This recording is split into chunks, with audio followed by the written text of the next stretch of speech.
sekarang Koko mau jawab juga, kadang ada orang kan datanya udah oke ya, data oke normal dan lain, tapi nggak pengaruh gitu kan. Nah ini banyak sih yang tanya-tanya di kolom komentar ya. Terus mereka bilang berarti saya gagal nih gitu, maksudnya ya saya gagal gitu kan.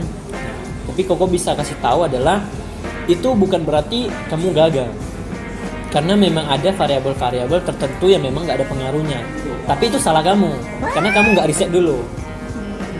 Jadi kamu main, misalnya kayak dosen maksa kan, cari judul ya, kita tinggal search Google kan, langsung input kan, terus dosennya di ACC dia kan, padahal ini judul bermasalah gitu. Jadi ACC dia, kita pun karena kita kan nggak baca kan, ikut-ikutan gitu kan. Jadi pas udah masuk ke SPSS, sudah pakai program dan lain-lain, diuji nggak pengaruh, gila, mau gimana kan.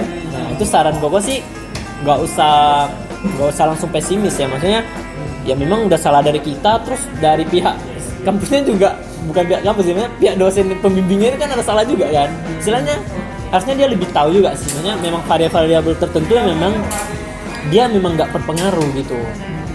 Itu ya lebih salah ke kita sih, kadang kan dosen kita nggak bisa salah juga, kayak mereka kan banyak kerjaan ya, kadang kan ya udah masa waktunya dia tinggal ACC gitu kan ya kembali sadar kita. Terus yang harus kita lakukan adalah bukannya jadi menyudutkan diri, bukan maksudnya jadi udahlah saya ikut semester depan aja, bukan kayak gitu. Solusinya adalah kita perbanyak jurnal, kita cari jurnal penelitian sebelumnya kan. Misalnya nih variabel kamu ada 2 ya, kita nggak harus cari satu jurnal yang 2 variabelnya memang nggak berpengaruh, nggak usah cari misalnya di jurnal ini menyatakan variabelnya nggak pengaruh, cari di jurnal ini variabelnya nggak pengaruh.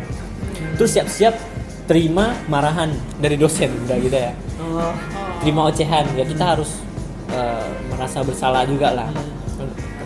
Istilahnya kita kan bilang kan, jadi Bu, menurut ini memang nggak pengaruh sih Bu, pasti kan ngomelin lagi gitu kalau nggak main teliti gitu kan. Ya bilanglah dengan baik-baik, jujur aja ya Bu, maaf saya nggak riset dulu, maksudnya saya nggak riset dulu, saya udah main langsung ambil judul gitu. Makanya harus akui kesalahan.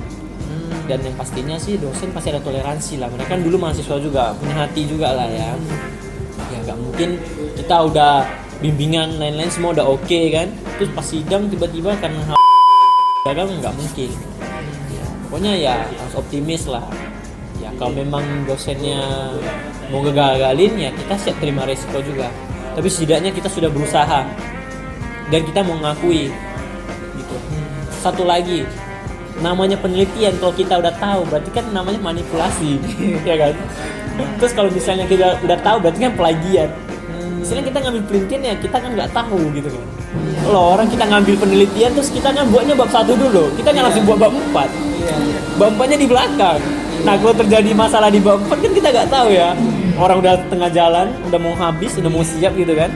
Ya pokoknya saran Koko sih buat yang belum skripsi gitu ya, buat yang belum skripsi ya memang kalian harus riset, harus cari-cari jurnal, itu penting, tapi bukan jurnal akuntansi ya, bukan debit kredit ya.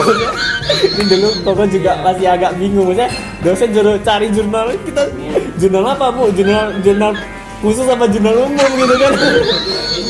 Karena kita kan akuntansi ya.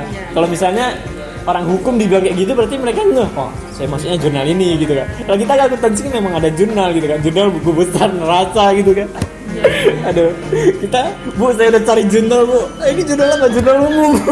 Masih kurang pengalaman, padahal maksudnya jurnal internasional, jurnal penelitian, jurnal DOI gitu ya. Ya pokoknya ya, itu aja sih tips dari Koko sih ya. Oke, so sekian video Koko kali ini, semoga bermanfaat ya. Jangan lupa subscribe dan see you in the next video. Bye.